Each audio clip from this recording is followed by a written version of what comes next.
আপনি সালামের উত্তর দেননি। ওয়ালাইকুম আসসালাম রহমতুল্লাহ বারকাতু।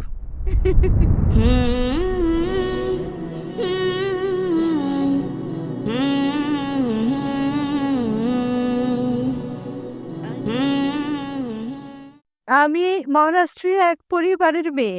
স্যার, আমার প্রশ্নটা হলো, আমি সবার সামনে ইসলাম গ্রহণ করিনি এবং আমি গত ২ বছর ধরেই নামাজ পড়া ও রোজা রাখা শুরু করেছি নিজেই আমার বিশ্বাস থেকে। তাই আমি চাই যে আপনি সবার সামনে আমাকে ইসলাম ধর্মের কলমা পড়িয়ে দেন। এবং আমার প্রশ্ন হলো, যারা ইসলাম ধর্ম গ্রহণ করেছেন, সেটা হলো, আমার ঘরে যে মূর্তি পূজা চলছে তা কিভাবে বন্ধ করব এবং কিভাবে এর থেকে রক্ষা পাবো, এবং আমার সাথে আমার পিতামাতাকেও কিভাবে বোঝাবো যে আল্লাহ এক। বোন মাশাল্লাহ ২ বছর থেকে ইসলাম পালন করে আসছেন, জি। আর তিনি বিশ্বাস করেন যে ইসলাম সঠিক ধর্ম এবং তিনি ইসলাম ধর্ম গ্রহণ করতে চান। বোন, আমি আপনাকে জিজ্ঞেস করতে চাই যে কোনো মানুষ কি আপনার সাথে জোরজবস্তি করছে ইসলাম কবুল করার জন্য? জি না। আপনার উপর কোনো প্রকার চাপ আছে? না। আপনি কি নিজের মন থেকেই কবুল করতে চান? জি। আপনি কি মানেন যে খোদা এক? জি। আপনি কি মানেন যে খোদা ছাড়া আর কারো ইবাদত করা উচিত নয়? জি। আপনি কি মানেন যে মোহাম্মদ সাল্লাল্লাহু সাল্লাম এই খোদার শেষ পয়গম্বর? জি। নিঃসন্দেহে। আপনি চান যে আমি সবার সামনে আপনাকে কলমা পড়াই। ইনশাআল্লাহ আমি আরবিতে বলবো, আপনিও আমার সাথে বলেন। জি। আশহাদু আশহাদু আল্লাহ আল্লাহ ইলাহা ইলাহা ইল্লাল্লাহ ইল্লাল্লাহ ওয়া আশহাদু ওয়া আশহাদু আন্না আন্না মুহাম্মাদান মুহাম্মাদান আবদিহি আবদুহু ওয়া রাসূলিহি। ওয়া রাসূলুহু। আমি সাক্ষ্য দিচ্ছি আমি সাক্ষ্য দিচ্ছি যে যে আল্লাহ আল্লাহ ব্যতীত ব্যতীত আর কোনো মাবুদ নেই আর কোনো মাবুদ নেই এবং এবং মুহাম্মদ মুহাম্মদ সাল্লাল্লাহু সাল্লাল্লাহু আলাইহি ওয়াসাল্লাম আলাইহি ওয়াসাল্লাম তার তার বান্দা বান্দা এবং রাসূল। এবং রাসূল। মাশাআল্লাহ, আপনি মুসলিম হয়ে গেছেন। জি, ধন্যবাদ। আল্লাহ আপনাকে ভালো রাখুন এবং আমি অনুরোধ করব সব শ্রোতা তারা যেন আপনার জন্য দোয়া করেন এবং আল্লাহ যেন আপনার এই চেষ্টাকে কবুল করেন। আপনার প্রশ্ন ছিল যে কিভাবে আপনি আপনার পরিবার পরিজনদের, আপনার পিতা মাতাকে, আপনার বাবা মাকে কিভাবে ইসলামের দাওয়াত দেবেন এবং কিভাবে এটা প্রমাণ করবেন যে খোদা এক।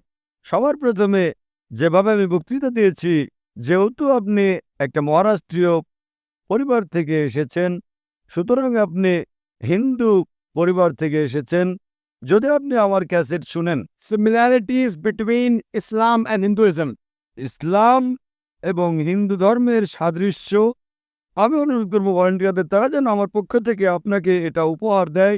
আপনি সেই ডিভিডিটা দেখেন এবং সেই ডিভিডি থেকে শিক্ষা গ্রহণের পরে আপনার পিতা মাতা, আপনার পরিবারের সদস্যদের বলেন আপনার এই সাদৃশ্যগুলোকে, হিন্দু ধর্ম এবং ইসলামের, এগুলোকে অন্তর থেকে মেনে চলেন এবং ইনশাআল্লাহ আল্লাহ সুবহানাহু ওয়া তাআলা আপনার পরিবারের সদস্যদের হেদায়েত করবেন। আপনার কাছে আমার অনুরোধ, যেহেতু আপনি ইসলাম ধর্ম গ্রহণ করেছেন, এখন আপনি আপনার পরিবারের লোকজনকে এটা বোঝান যে আপনি আরো বেশি ভালো মানুষ হয়ে গেছেন যদি আপনি আপনার পিতামাতা যা বলেন তাদের সেই সব কথা বা আদেশ মেনে চলেন।